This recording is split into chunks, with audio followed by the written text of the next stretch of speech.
I did it! Hello guys, and welcome to a new video. In this video we're gonna be talking about why you should, yes, should be trying out PoE 2. First of all, why should you listen to me? If you haven't come across me before, well, I've been playing PoE 1 for well over a decade now, since 2012. I have, I think, at least 20,000 plus playing hours. And I mean, talking, theory crafting, and just spending time around PoE, I mean, well over 30. So at least I know what I'm talking about. So that's a start. Am I biased? I mean, I have taken leaks off when I felt the game was bad. I have spoken my mind to the devs in the past whenever I felt like they stepped out of their way. And, you know, praised them for whenever that needed. So I do feel I am well equipped to give you some pretty objective information about what the game is and what it isn't. Right, so here it goes. First of all, the game is now AAA quality. I think that's safe to say. The actual amount of effort, they've been developing this for 5 years. And the amount of effort to the game in terms of visual quality is absolutely astounding. I played it on multiple occasions, both at the Path of Exile, the actual con events and recent events that were available. And let me tell you that what you see through clips and videos rarely do it justice. Yeah, compression does a lot. Like the ambience and overall feel when sound and play comes into like a whole thing and you were actually playing it is quite amazing. One thing I can say here is when I played it at the ExileCon event, which is quite a long time now, one of the zones featured a location with a volcano. It's essentially taking inspiration from the White Island in New Zealand, and it really felt like sulfur was coming out of the cracks, heat was coming out, and everything just felt so cohesive and nice. And one of the cool things about PoE is that every location feels distinct, everything feels crafted with passion. You're not going through zones feeling like I've seen this before. It'll be like, wow, that's new, or wow, that's cool, or you're just gonna be so immersed that you're not even thinking, or just maybe you're just trying to survive. I don't know. It also it sounds cool. Like we all know the crispy sounds of at least the people who've been playing it before, right? We love the sounds of things shattering and the feeling that the feedback it gives, the PoE can give as a game, still there. Even better. Now, compared to PoE 1, this game is more approachable. A lot of people over the years have probably not wanted to play for a couple reasons. First of all, the game seems very daunting. Whenever you open the skill tree, boom, boom, boom, I can't handle this, there's too much going on. Actually, with the skill tree, the way they're designing the things you are supposed to pick up there, life has been pretty much all but removed. Defenses make more sense. So when you're picking the nodes on the tree and you want to just the type of defense that you want to build and the type of offense makes more sense, because the meta choices of PoE 1 aren't as distinguished in PoE 2. It's mostly, the skill tree is more about flavor now, which actually matters a lot in terms of choice. So I think they've done a really good job with that so far. I haven't played it to endgame yet, so I can't speak to that, but I can tell you that I appreciate their approach and I think it's a good one. Secondly, crafting system for approachability. What PoE 1 did really poorly was that it didn't give you a lot of crafting materials, and it kind of only gave you at the end, so people got very cautious with spending crafting currencies. Now, in PoE 2, this is reversed in terms of when you get it. You get it from the start, and you're supposed to use it from the start. So in PoE 2, the game will actually teach you how to craft, because it's part of the natural kind of feedback of we give you stuff to use because we're not going to really give you anything else. So using crafting is something that is going to be more natural in PoE 2. The next system, which is the socket system, in PoE 1, we have a socket system that was very innovative at the time, but it did also cause some problems where you can't really swap gear, because you would socket the gems into your gear, and moving gear around would mean that you would have to rejig your socketed gems. And PoE 2, the gem socket system is its own thing. You choose the skills you wanna play around with, and you don't have to socket it into the gear. And so no matter how much you change your gear, the skills you've chosen are the ones you've chosen, and they stay the same, and you can swap them as much as you want. And there's plenty of opportunity to swap them, because they're giving you something called uncut gems now, which is how you get a lot of the skill gems now, rather than getting them from some arbitrary vendor. And there's lots of them, so you can really experiment. The supports that go into the active skill gems are one-offs, so you get to use them once. So it also encourages a lot of experimentation, right? Okay, this one support gem can only be used one place, and you're gonna try and find the best places and all that. You're not just gonna do the same one for all of them, so you have like 4 setups that look the same. No, there is so much variety in this, and I think it's a really good choice on their part to set it up this way. Now, one of the most important things for accessibility, respecs now. Ooh, respecs now cost gold rather than regret orbs. There are no regrets when it comes to PoE 2. Gold is a currency you get very early on. You can't trade it. It is entirely tied to your character. It's the gaffer tape of PoE. Do you need to respec? Pay some gold. Do you need to... Is there an item that you haven't found that you need? Like, let's say you're missing a ring.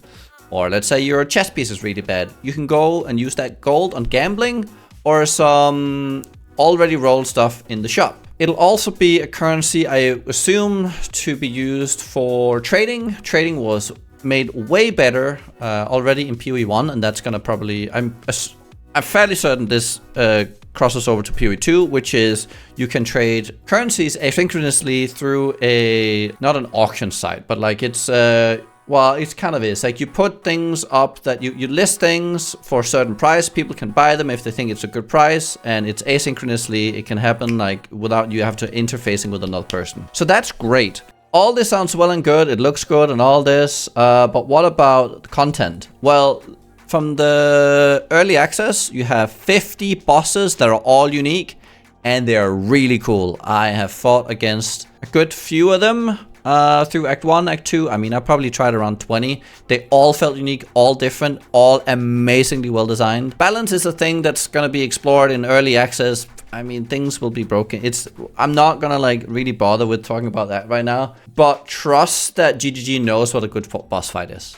They know. They have like so many years of experience, and they've only gotten better. For the endgame Andes, for the people of PoE 1, trust me, there's gonna be juicing. Don't worry about it. And what I mean by juicing for the people who are unaware, it is as you go past the campaign being worth playing through, by the way. It is not something you want to skip because it's well designed, it's well crafted, and it really... Let's not go into that right now. Let's just say that the campaign is actually worth it. But once you're done with that, you go on to the end game. It's going to be a mix of some older systems where you traverse through a big plain. Corruption has spread throughout the lands, and you are trying to peel it back. And then you have all these different systems where you scout ahead, see where you want to go, different biomes, kind of like pick your poison kind of style. By engaging with a league mechanic now, that is the way to upgrade the league mechanic. Previously, it was about unlocking all the maps to get all the points to then add the league mechanic. Now it's, I want to do the league mechanic, that gives me more league mechanic. And then if I want to mix them, then I have to do both league mechanics and then I mix them. So it's, again, more approachable, it makes more sense, without losing any of the depth of PoE. But what about the classes that we play? Are there enough of those? So in PoE 1, there are 6 with 3, so there's like 18 ascendancies. There's going to be a 32, which is insanity. Some of them will look a little bit like PoE 1s, but most of them will be made for PoE 2. It's actually crazy. Like it's... Because every single ascendancy will have a unique twist to how you make a character that builds upon all the skill gems that are all unique and can be alternated by hundreds of support gems, and like one active skill gem can be made the flavor of 20 different builds, and it'll function in different ways, and it's just really cool to experiment with. And I really invite people to come in and experiment. If you feel like you're already behind, it doesn't matter. Everyone's already behind. It's like this game is more about solving a puzzle, engaging with cool mechanics and building up things. Like just let your imagination run wild. right? You can approach it from like a capitalist place where it's all about building wealth, but you can also just have it be your biggest playground. And I think that's really just be creative when you first come in. If you want to be fast, that can be a goal that you try and achieve over time. So let's say one season, there will be seasons. One season you're learning, and the next season you're, you know, a god, and you just blast because you've achieved all this knowledge. There is one more thing to talk about, which is how do you control your character? There are like 3 schemes. WASD, mouse. So WASD is with mouse, and then there is just mouse, and then there's controller. And over later on, we're gonna get controller with hot swap. We're gonna get be able to hot swap over time. They're gonna implement. I don't think they have it at the start. Where you can use the controller, and then you can just, if you want to sort the things in your inventory, you can do that through mouse and keyboard, and then back to the controller without having to log out or go into the main menu and whatever. What I can tell about the controls is that they are well designed. They're not 100% perfect yet, but they're well designed. They fit the game, and the controller doesn't dumb down or make it any less. Like, it doesn't take anything away that they've put so much effort into the controller. If anything, it's added more options. No depth is lost. Like, the one thing I want to say for the people who come from PoE is no depth is lost in PoE 2. Some complex mechanics and some fluff and bloat has been called. Over time, we're going to get fluff and bloat again, because, you know, they're going to keep adding content to the game. And for the new people, the game is way more approachable. And if you've never approached this game before, if you don't know what the game is all about, I mean, it's just a cool game. There is tons of monsters. The game is so well crafted. It looks cool. It sounds cool. It'll be like a whole adventure of like just going into all, like just exploring all these ideas you might have of how can I make the craziest character I've ever dreamt of. PoE is where you do it. PoE 2 is where you do it. There's a lot of talk about gaming companies out there. Now, one of the things is that there's been a lot of trust lost, especially in the RPG genre, with a specific company called Blizzard. They have not been very good at honing consumer trust. Now, GDG is a completely different ballpark. Now, they have made a couple of mistakes over the years, but the thing is, GDG has always admitted them. They've always clarified why they did it and why it was a mistake and why they're rolling it back. To give you an example, they did an MTX change at one point where they were trying to essentially give some features to how we purchase MTX in the game. And it ended up being not very consumer friendly, and they reverted that within hours. Like, literally. And they owned up to the mistake like that. The fact that they can do that, and the fact that they have improved as a company over the years, I would say, is a testament to how good of a company they are to interact with as a player and as a content creator. So if that's something that's worth anything to you, and if that's something that's going to determine whether or not it's something where you want to put your time and money in, I can tell you that as a live service company, they are, in my opinion, the best out there. Just straight up. We will all have our favorites.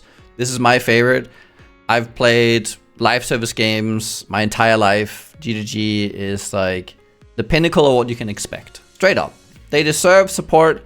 And not only just because they are good with how they treat their players, but also just because of how good they make their games.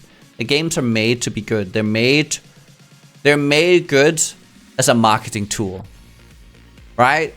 And I think that's really important. So is it worth it? Absolutely. If you don't have the means to go and try it out right now, remember the game is going to go free to play when it hits 1.0, and there's still going to be so much content that's going to be unexplored at that point, so you will not be missing out. So if you want to try it out now, you can. Early access starts on December 6th. You can buy, I think there's supporter packs at $30, and then that gives you early access, or you can just wait. We don't have an end date yet because they don't know when it's going to be done. It's going to be done when it's done. Have you heard that before? I mean, those old Blizzard fans probably do, or probably know what I'm talking about. So, yeah. A bit of a rambling video, but I hope my point came across. PoE too good.